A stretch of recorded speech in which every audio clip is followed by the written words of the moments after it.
wabarakatuh.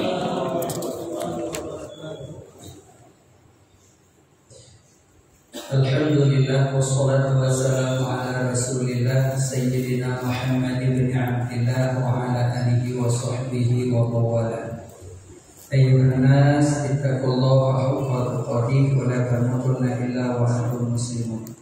Rabbi shrah li sadri wa yassir li amri wa hlul 'uqdatam min lisani yafqahu qawli. Amma ba'du.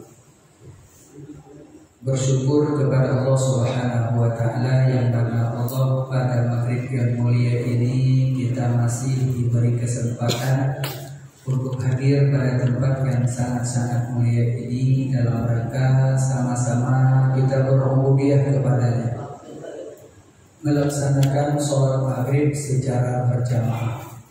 Kemudian Allah masih memilih kita salah seorang yang berada di dalam rombongan mencari tiket menuju surga Allah. Dan insyaallah mudah-mudahan Allah selalu memilih kita pada pengajian-pengajian selanjutnya. Selawat beriring salam sama-sama kita alamatkan kepada junjungan alam Nabi besar Muhammad sallallahu alaihi wasallam, kepada para al dan sahabat-sahabat beliau sekalian, kepada para tabi'in, tabi'in, ulama mutaqaddimin, ulama mutaakhirin, sampai kepada ulama-ulama yang mu'tabar di sisi Allah Subhanahu wa taala. Yang mulia dan yang dimuliakan Allah, Imam Masjid Jabal Nur yang kita cintai ini. Yang mulia dan yang dimuliakan Allah, para guru-guru kami yang dipilih oleh Allah Subhanahu wa taala yang hadir pada kesempatan pengajian malam yang mulia ini. Takdim hormat kami kepada Ketua DKM Masjid beserta seluruh jajarannya. Istimewa penghormatan kami kepada seluruh para jamaah kaum muslimin dan muslimat pilihan Allah yang dimuliakan olehnya. Insyaallah pada malam yang mulia ini kita akan membahas menyangkut dengan nifas. Fasal bermula ini suatu pasal pada menyatakan tentang masalah nifas. Nifas itu adalah merupakan suatu perkara yang lazim bagi perempuan yang dengan asbab nifasnya maka tiadalah wajib baginya untuk mengerjakan sholat.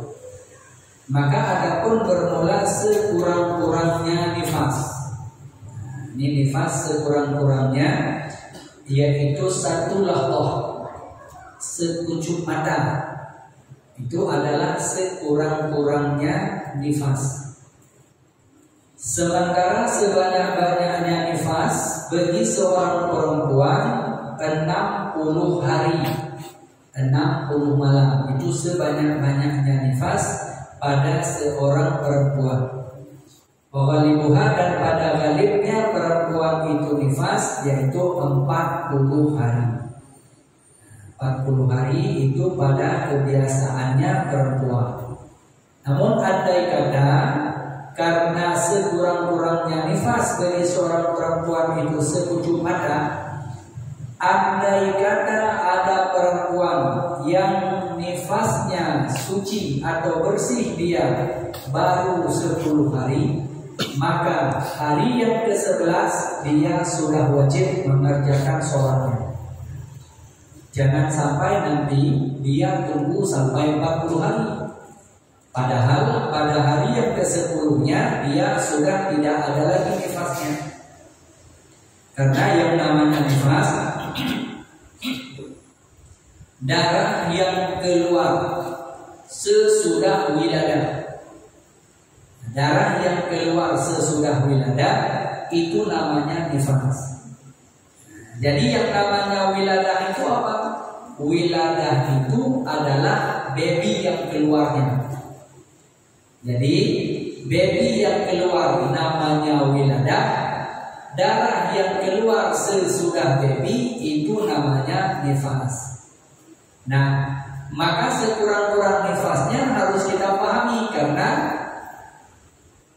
banyak perempuan yang di saat baru 30 hari dia menjalani nifasnya, sudah tidak ada lagi tanda-tanda untuk datang nifasnya, namun dia tidak sholat, tidak mandi, tidak sholat. Kenapa? Karena belum sampai harinya, belum sampai hari katanya. Jadi ujungnya dia tidak mengerjakan sholat sampai dia tunggu 40 hari. Padahal di saat dia sudah suci di hari yang ke-30 atau hari yang ke-20, maka dia sudahlah wajib mandi baginya dan wajib baginya sholat. Jadi yang timbul pertanyaannya, bila seandainya istri itu tak paham dan dia tidak mengerjakan sholat, yang berdosanya siapa? Jawabannya suaminya yang berdosa. Suaminya yang masuk neraka. Istri yang tidak sholat padahal dia sudah suci daripada nifasnya, tapi dia tidak mandi, menunggu 40 harinya baru dia mandi.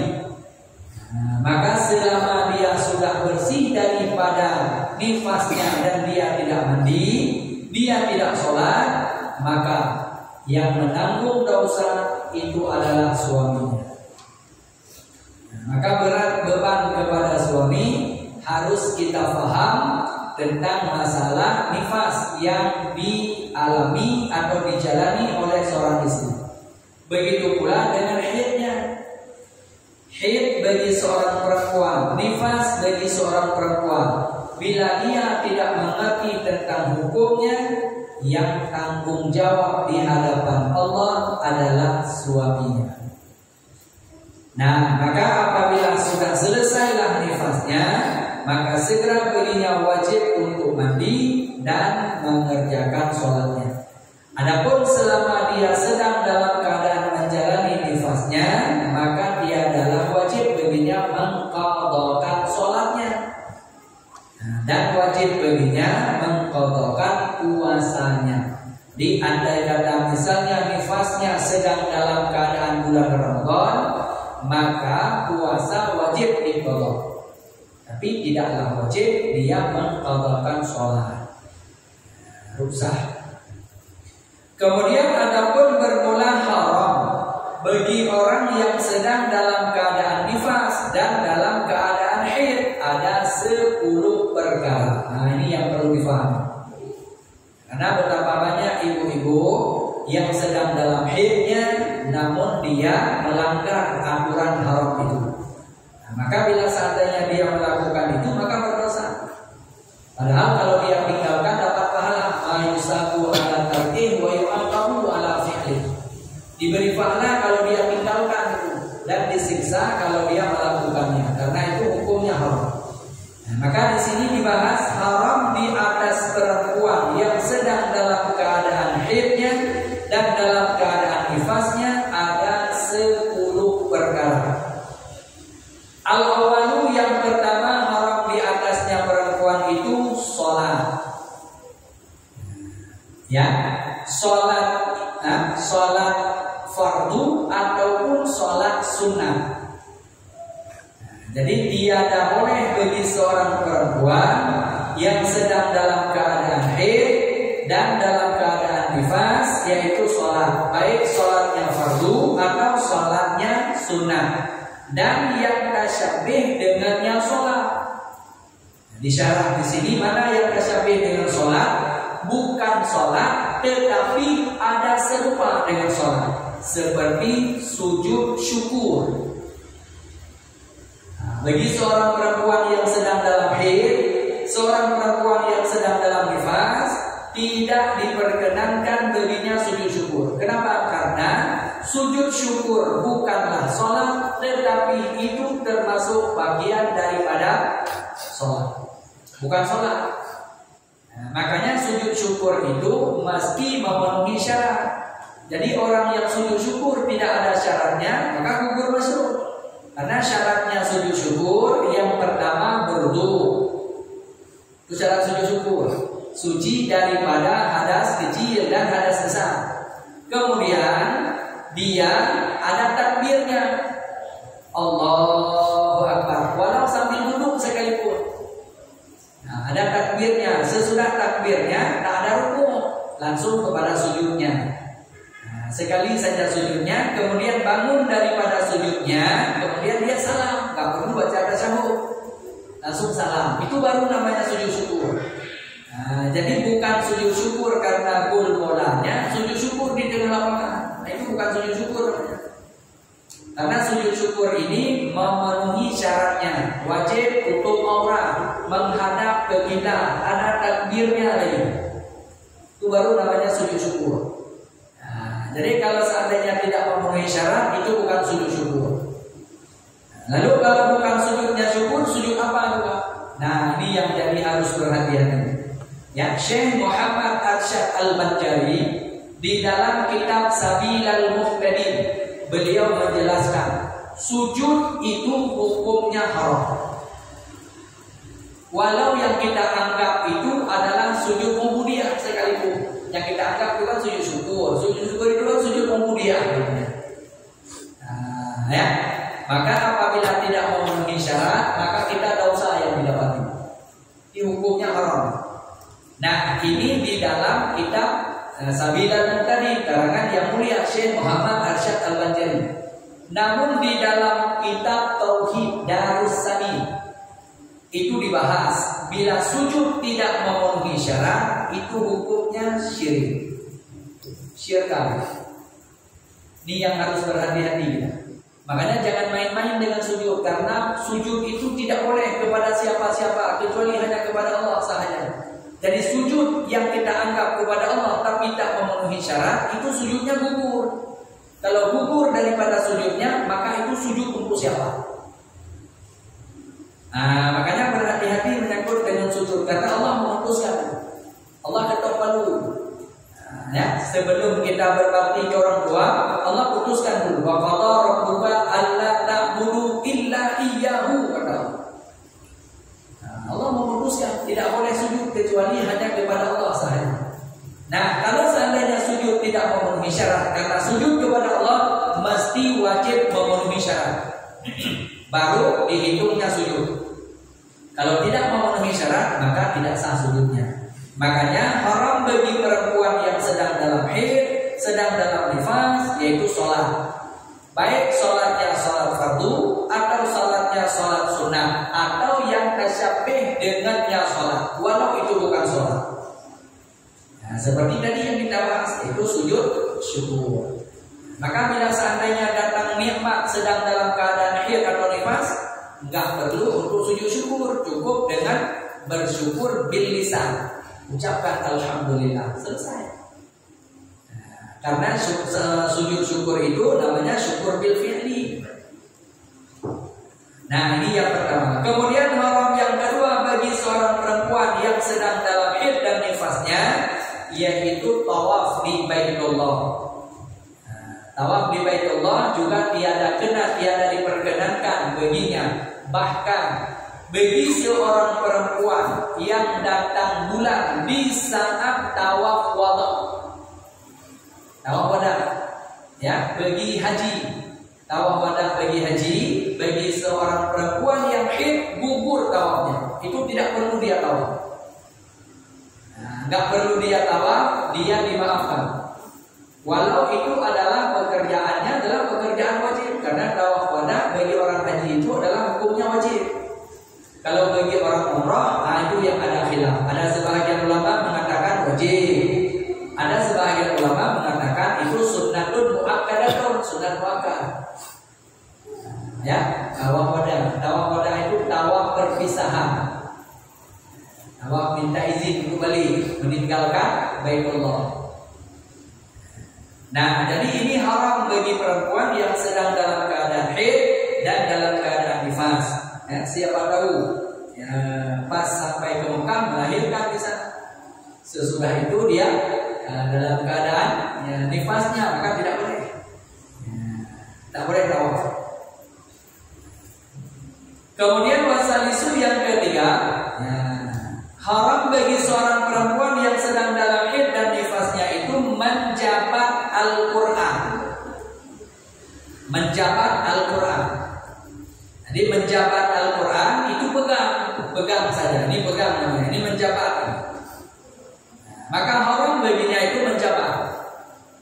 Nah, kemudian menanggung Al-Quran, menjabat satu haram, menanggung juga adalah satu perkara yang haram. Karena yang namanya nanggung, ya itu seperti ini. Ini contohnya nanggung namanya. Ini nanggung. Al-Qurannya di atas, kita yang di bawah atau kita bawah, itu namanya nanggung. Nah, menanggungnya Al-Quran itu juga hukumnya haram. Ya, cuma yang dibahas menyangkut dengan masalah menjabat mazhab atau menanggungnya mazhab, itu juga sama. Kalau disebut dengan mazhab, itu adalah satu Al-Quran mazhab. Tapi kalau disebut dengan subuh, mazhab. Jika disebut dengan subuh, itu lembaran. Nah, kalau disebut dengan subuh, itu lembarannya. Maka di saat ada satu kertas, yang ada pada kertas itu tulisan Al-Quran, seperti tulisannya surat Al-Ikhlas, tulisannya surat Al-A'la, atau apa saja surat-surat pendek yang anak-anak tulis di kertas itu. Maka bila seandainya sebut dengan subuh, maka itu juga hukumnya haram kita buat. Tapi bila seandainya sebut dengan dengan Al-Quran, menjabat Al-Quran, karena subuh lembaran. Ya, kalau sebut dengan Al-Quran, ya satu mazhab, yaitu satu Al-Quran, maka itu adalah kullu namanya. Mana kullu? Satu Al-Quran langsung. Ya. Nah, ini menyangkut dengan subuh yang ada pembahasan yang mendetil. Kalau satu Al-Quran itu tidak ada pembahasan secara mendetil lagi, karena memang itu adalah mutlak. Tapi kalau menyangkut dengan masalah lembarannya satu lembar saja. Nah, jumhur ulama mengatakan itu bagian daripada Al-Quran, namanya subuh, tetap hukumnya haram. Walau ada pendapat yang dhaif mengatakan itu hukumnya makruh. Pendapat yang lemah, pendapat yang dhaif mengatakan itu hukumnya makruh. Namun jumhur ulama mengatakan itu adalah hukumnya haram bagi seorang perempuan yang sedang dalam haid dan dalam keadaan nifas. Kemudian yang keempat, membaca Al-Quran. Nah, ini penting juga untuk dipahaminya. Membaca Al-Quran itu juga haram bagi seorang perempuan yang sedang dalam haid. Jangan nanti dia tak pegang, namun baca Yasin. Di saat ada Yasinan, dia tidak pegang Yasinnya, tapi dia baca Yasinnya. Padahal membaca satu haram, memegang satu haram. Nah, ini beda-beda babnya. Nah, jadi membacanya Al-Quran sedang dalam keadaan haidnya, maka itu hukumnya haram. Kecuali ada yang diruksahkan membaca seperti dia mengambil berkah. Mana contoh yang mengambil berkah? Seperti dia membaca Bismillahirrahmanirrahim. Ya, di saat dia makan, atau dia membacanya untuk doa. Doa seperti di saat dia mendengar ada kemalangan. Maka di saat ada kemalangan, ada orang yang meninggal tetangganya, dia langsung ucapkan inna lillahi wa inna ilaihi raji'un. Itu doa. Nah, karena semua kita kembali datang dari Allah, kembali kita kepada Allah, maka itu namanya ruksah. Atau bagi seorang yang mengajarkan Al-Quran, maka haram baginya membaca di awalnya. Namun ruksah bagi dia meluruskannya. Contoh, seorang ustazah yang mengajarkan Al-Quran kepada anak-anak muridnya, maka apabila dia yang baca pertama, kemudian diikuti oleh anak muridnya, maka tetap hukumnya haram. Tetapi bila seandainya anak muridnya yang membaca duluan, salah dibacanya, diluruskan oleh dia dengan bacaannya, maka rusak. Nah, itu rusak namanya. Tidak ada masalah, rusak baginya, dimaafkan. Kenapa? Karena dia mengajarkan anak muridnya yang salah membaca. Tapi kalau dia duluan yang membaca, kemudian dibaca oleh anak muridnya, maka tetap hukumnya haram. Ini membacanya, karena membaca dengan pegang itu beda-beda haramnya. Pegang satu dosa, baca satu dosa. Ini otomatis dia tak pegang, tapi dia baca. Nah, ini yang keempatnya yang mesti harus dipahami bagi seorang perempuan yang sedang dalam keadaan haidnya. Nah, maka yang paling utama wajib kenal dulu, wajib paham dulu, yaitu suaminya atau kakaknya, abangnya, atau ayahnya untuk anak-anaknya. Jadi kita seorang ayah wajib paham dulu untuk mengajarkan anak kita. Seorang suami wajib paham dulu untuk kasih tahu kepada istrinya. Seorang abang wajib tahu untuk kasih tahu kepada adik-adiknya. Nah, bila tidak, maka kita tanggung jawab nanti di hadapan Allah. Kemudian yang kelima, berhenti di dalam masjid. Berhenti di dalam masjid. Seorang perempuan yang sedang dalam keadaan haid berhenti di dalam masjid. Nah, ini makna berhentinya, ya. Walaupun dia tidak wudu. Nah, ini tetap juga dihitung berhenti bila seandainya dia masuk lewat pintu yang sebelah kirinya, kemudian dia jalan di dalam masjid, diambil apa keperluannya, kemudian dia keluar lagi lewat pintu yang dia masuk tadi. Ini andai kata ada perempuan yang masuk lewat pintu pertama, sesudah dia masuk, dia ambil apa yang dia mau butuh, karena kebetulan di dalam masjid misalnya harus dia masuk untuk ambilnya. Nah, sesudah dia ambil, kemudian dia keluar lagi lewat pintu yang tadi, maka itu sudah dihitung dia berhenti. Hukumnya haram. Ya, beda dengan lalu. Kalau lalu itu hukumnya makruh. Ya, makruh. Lalu dalam masjid, contoh misalnya, dia masuk lewat pintu yang pertama, dia ambil apa yang dia butuhkan, kemudian dia lalu keluar lewat pintu yang kedua. Jadi kalau dia lalu lewat pintu yang kedua, maka dia tidak disebut berhenti, tapi dia disebut lalu. Jadi kalau disebut dengan lalu, maka baginya hukumnya makruh. Jika tiada sesuatu yang menjatuhkan najisnya. Tapi bila seandainya di saat dia lalu, ternyata dia menetes di dalam masjidnya, maka itu tetap hukumnya haram, walau dia lalu sekalipun. Nah, ini yang harus dipahaminya menyangkut dengan masalah seorang perempuan yang sedang dalam keadaan haid dan nifas berhenti di dalam masjid. Beda dengan lalu. Adapun perempuan yang sedang haid dan dalam nifasnya menuntut ilmu di dalam masjid. Nah, ini ada majelis di dalam masjid. Ibu-ibu sedang dalam keadaan haid, karena rata-rata ibu-ibu itu buat majelis di masjid. Bila seandainya majelis tersebut mengajarkan ilmu tauhid, ilmu fikih, ilmu tasawuf, maka dilihat.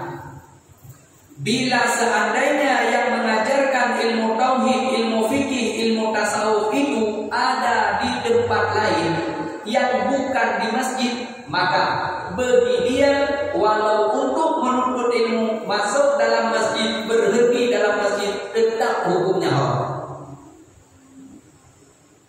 Tapi bila seandainya di tempat lain tak ada, di tempat lain tidak ada, yang ada pengajian ilmu tauhid, ilmu fikih, ilmu tasawuf cuma tok di masjid, nggak ada di tempat lain, nggak ada di musola, nggak ada di surau, nggak ada di balai-balai pengajian, yang ada cuma di masjid, maka untuk belajar ilmu itu rukhsah bagi dia. Nah, itu rukhsah namanya, bukan boleh, karena hukum rukhsah dengan hukum boleh beda. Kalau hukum boleh itu hukum dasar, tapi hukum ruksa itu dimaafkan. Hukum dimaafkan namanya. Nah, kenapa? Karena tidak ada pengajian di tempat lain.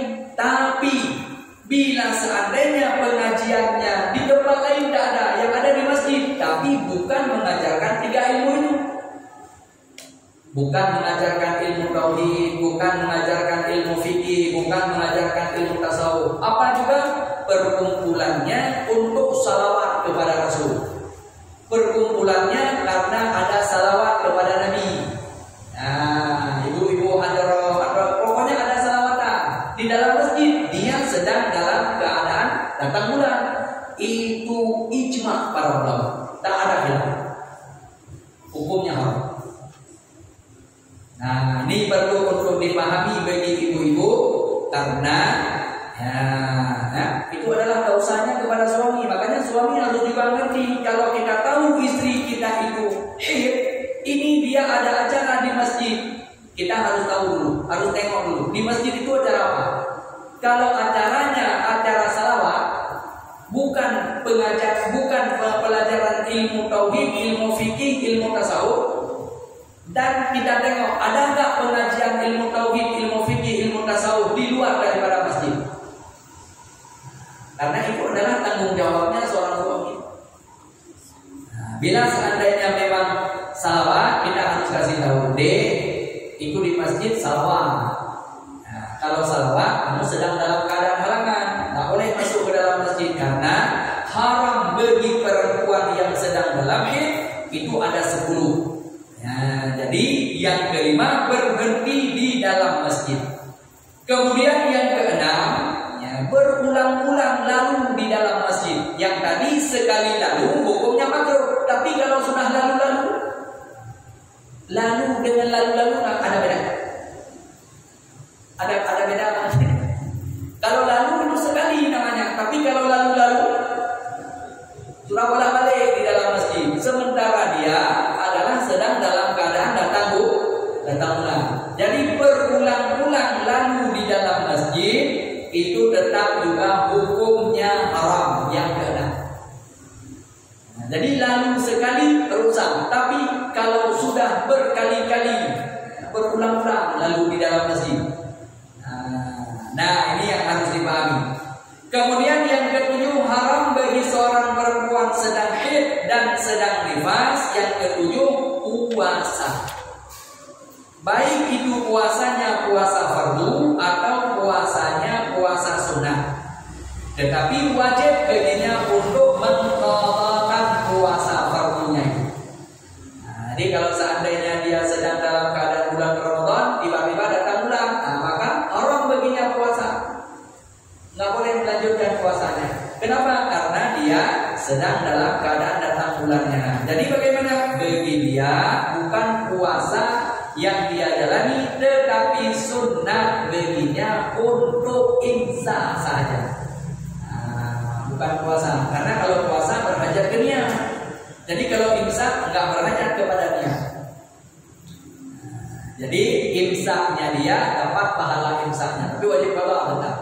Cuma kalau seandainya dia tidak imsak, nah bagi dia diperkenankan nggak apa-apa, maka baginya, cuma jangan di kalangan orang ramai yang dilihat lebih daripada 3 orang.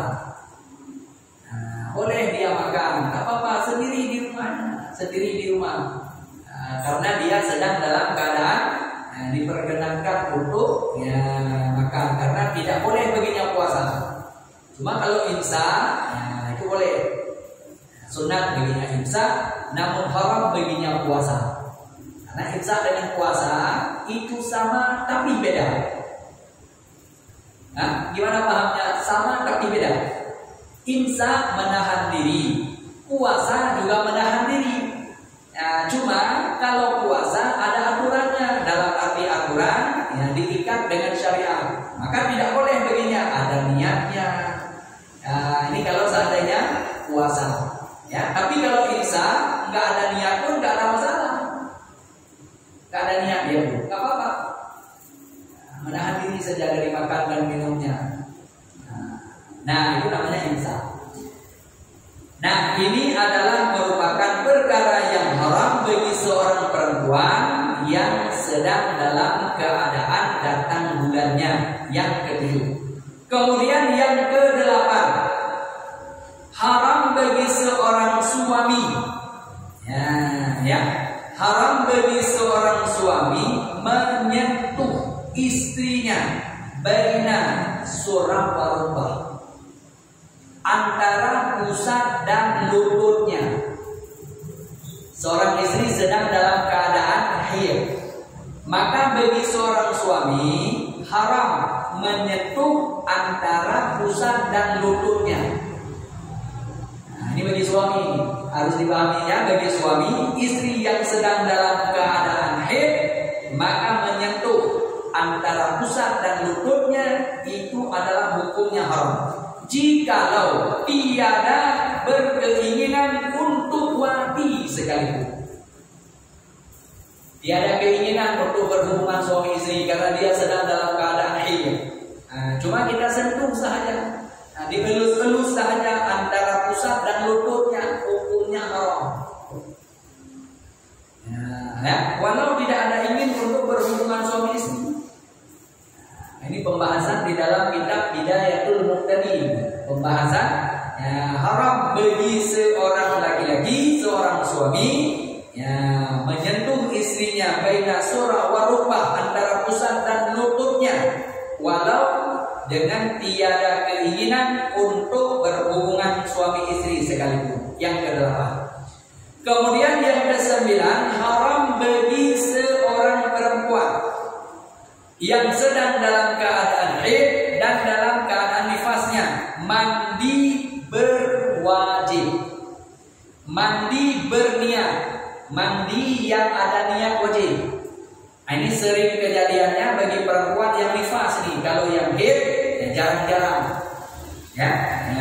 Contoh, sesudah dia wiladah 3 hari atau 2 hari sesudah itu biasanya bidan itu datang.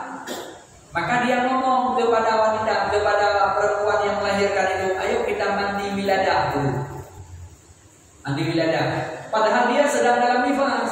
Nah, ujungnya banyak perempuan yang mandi merasakan hadas wiladahnya. Padahal yang namanya wiladah keluarnya si baby. Ada yang keluar baby tidak ada nifasnya, ada. Seperti Fatimah Az-Zahra melahirkan Hasan dan Husain itu tidak diiringi dengan nifas. Nah, makanya hukum apabila ada wiladah tidak ada nifas, maka tetap wajib mandi. Mandi apa? Mandi wiladah. Tapi kalau sesudah wiladah diiringi oleh nifas, maka tidak boleh lagi mandi. Tunggu habis nifasnya dulu baru mandi. Karena haram dia mandi berniat merafakan hadas, padahal dia sedang dalam hadas. Atau bagi perempuan yang sedang dalam keadaan haid, ujung-ujung haidnya, dia belum habis haidnya, sudah di ujung-ujung haidnya, sementara suaminya sudah tidak tahan lagi, ujungnya diwatilah istrinya, padahal istrinya belum mandi, masih dalam keadaan ujung haidnya yang tinggal 2 hari. Ujungnya sesudah diwatinya, maka si istrinya masih dalam keadaan haid, maka bagi si istri itu hukumnya haram mandi berniat. Suami wajib mandi, dan apa hukumnya itu? Hukumnya haram, dosa. Dukhul istri di dalam keadaan haid itu hukumnya haram. Maka apabila si istri mandi lagi, mandi junub katanya, karena sudah didukul oleh suaminya, sudah berhubungan suami istri tadi. Nah, ujungnya dia niat mandi junubnya, dosa dia. Kenapa? Karena dia masih dalam keadaan haidnya. Jadi kapan dia mandinya? Nanti sesudah selesai haidnya, 2 hari ke depan baru selesai. Maka baru dia mandi. Jadi kalau seandainya dia tidak mandi, apakah dia dosa? Nah, ini perlu dipahami. Kalau seandainya si suami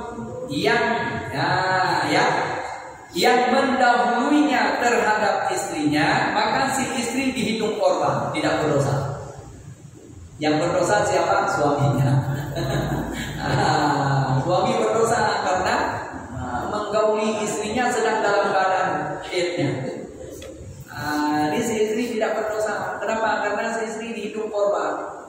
Sama seperti seorang perempuan yang digauli oleh suaminya sedang dalam keadaan puasa. Seorang suami sedang dalam puasa Ramadan, berhubungan suami istri sedang dalam keadaan puasa. Maka yang wajib bayar kifarahnya siapa? Si suami. Si suami wajib bayar kafarah, memerdekakan seorang hamba sahaya yang mukmin, nggak ada lagi. Maka wajib puasa 2 bulan berturut-turut.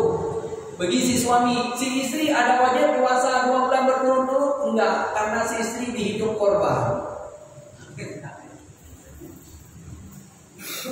Si istri cuma kata 1 hari saja dia. Qada 1 hari selesai dia. Yang wajib qada sampai, yang wajib puasa sampai 2 bulan berturut-turut itu siapa? Si suami. Wajib bayar kafarahnya. Nah, makanya di sini perlu dipahami oleh si suami menyangkut dengan masalah si istrinya yang sedang dalam keadaan haid, dalam keadaan nifas, maka haramlah baginya mandi berniat untuk merafahkan atau mengangkatkan hadas yang besar. Padahal dia sedang dalam keadaan haidnya, dalam keadaan nifasnya yang ke-9. Kemudian yang terakhir, yang ke-10, haramlah bagi seorang suami menceraikan istrinya yang sedang dalam keadaan haid atau dalam keadaan nifas. Lalu ada yang tanya, talaknya atau cerainya jatuh enggak? Jatuh. Tapi si suami hukumnya haram. Nah, ini haram dilakukan oleh seorang suami karena istrinya sedang dalam keadaan haid. Kenapa haram? Padahal itu adalah merupakan perkara tolak, jatuh tolaknya karena mendzalimi seorang perempuan. Panjang masa iddah dia, yang seharusnya dia 3 kali suci sudah selesai, tapi karena itu dicerainya dalam keadaan haidnya, maka itu tidak dihitung, jadi panjang dulu, tambah lagi 1 bulan lagi. Kalau seandainya datang bulannya per 1 bulan sekali. Nah, karena 3 kali suci perempuan itu kalau dihitung iddahnya dengan sucinya. Nah, ini adalah perkara yang haram bagi seorang perempuan dan laki-laki yang harus dipahami istrinya sedang dalam keadaan haid dan dalam keadaan nifas.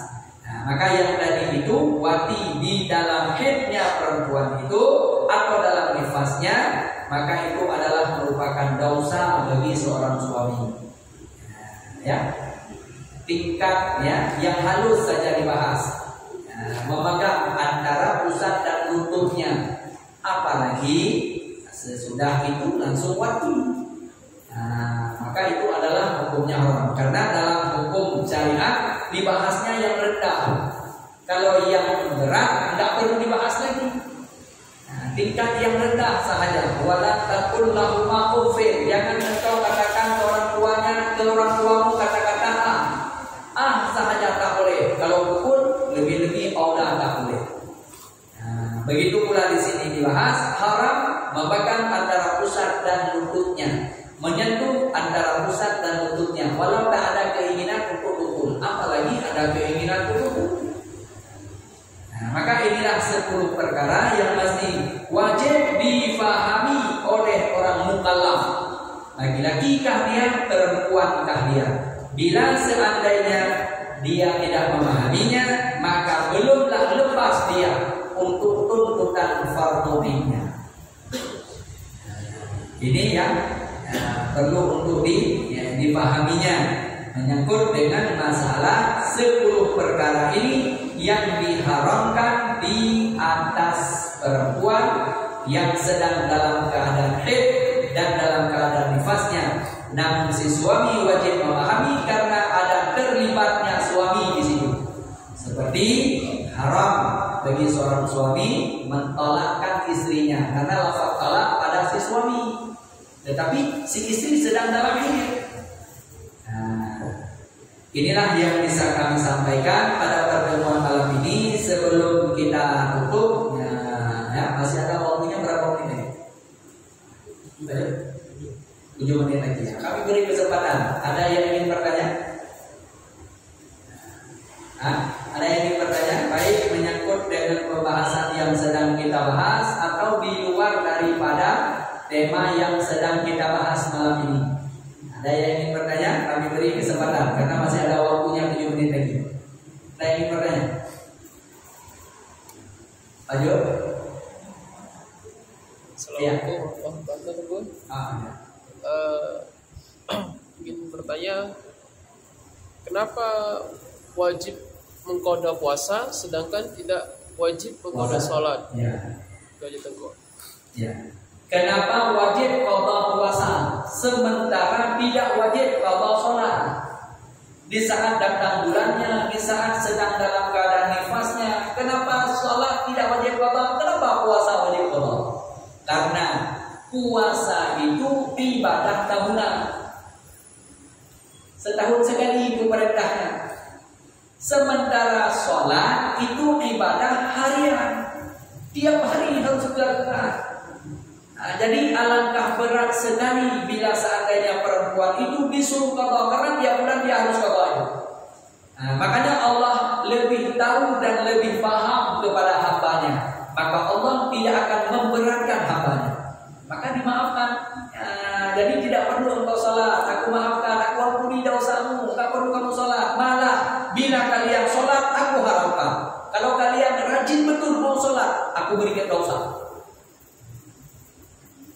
Dikasih dosa lagi. Bukan lagi ininya. Makanya tidak diperkenankan untuk sholat. Haram hukumnya. Aku beri kemudahan kepada Allah. Makanya di dalam syariat Allah sangat faham kepada hambanya, maka Allah ringankan kepada perempuan untuk tidak diperintahkan wajib qadha sholatnya, karena itu adalah ibadah hariannya. Ibadah tiap hari, tiap saat ini, 1 hari 1 malam 5 kali, tidak boleh tidak, mesti dikerjakan.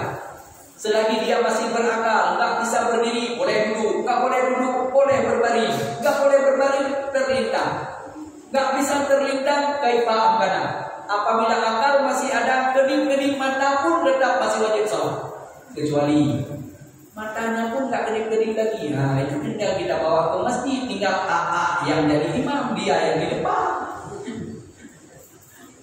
Itu kalau seandainya sudah tak bisa lagi kedip-kedip mata. Tapi selagi matanya masih bisa kedip-kedip, sementara dia masih berakal, tetap wajib mengerjakan sholat. Nah, makanya diperkenankan baginya, dimaafkan baginya, tidak untuk mengerjakan sholat. Jadi maka tidak dituntut untuk qadha. Kalau puasa mesti, karena setahun sekali panjang masanya. Seperti itu. Kira-kira jelas tadi ya? Ya. Tadi apa mau? Waalaikumsalam warahmatullahi wabarakatuh. Yang wanita haid tadi, ya, tak boleh berhenti dalam masjid. Bagaimana dengan wanita yang ingin bayar zakat? Wanita yang ingin membayar zakat, betul itu. Karena kita menerima zakat rata-rata di dalam masjid. Di dalam masjid.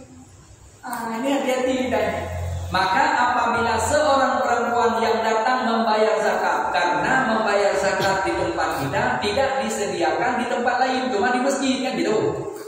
Cuma di masjid yang kita sediakan. Nah, maka harus paham bagi seorang perempuan, mereka yang masuk untuk mengantarkan zakatnya satu kewajiban. Maka bagi dia tidak boleh berhenti, lalu cari pintu keluar. Masuk pintu itu, keluarnya lewat pintu lain.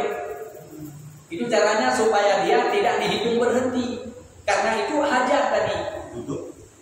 Duduk sesaat itu tidak ada mengapa, rusak namanya. Dengan catatan tidak menjadi kotor masjid. Tapi kalau seandainya di saat dia masuk langsung lama di situ, itu tetap walau sesaat. Walau sesaat dia duduk tetap. Makanya apabila dia paham ilmunya, masuk lewat pintu itu, maka dia mesti wajib keluar lewat pintu yang lain. Tapi kalau seandainya dia tetap keluar lewat pintu itu, maka dia satu sisi dia menyelesaikan perkara wajib, tapi satu sisi yang lain dia melakukan kesalahan, dosa. Cuma dosa yang dia lakukan ini juga terikat kepada kita sebagai panitia. Ini yang jadi masalah. Kalau dia suka tahu dia haid. Kalau dia sudah kasih tahu, saya sedang dalam keadaan haid. Nah, maka keluarlah kita dari masjid untuk menerimanya. Kalau dia sudah kasih tahu, Ustaz, Dia duduk di terasnya nggak apa-apa. di depan kita Nggak masalah. Di luar aja nggak kita. Kalau di luar nggak masalah. Niat-niatan kita. Sebenarnya untuk serah terimanya zakat itu tidak mesti harus ada jabat tangannya. Nggak mesti dikasih aja seperti itu sudah selesai. Cuma kenapa kita ada ininya supaya lebih sakral. Laki-laki sama laki-laki kan supaya ada ikatan batinnya. Tapi jangan nanti jabat tangan juga dengan perempuan serah zakatnya. Itu lain cerita lagi nantinya. Itu penelitiannya yang harus kita periksa.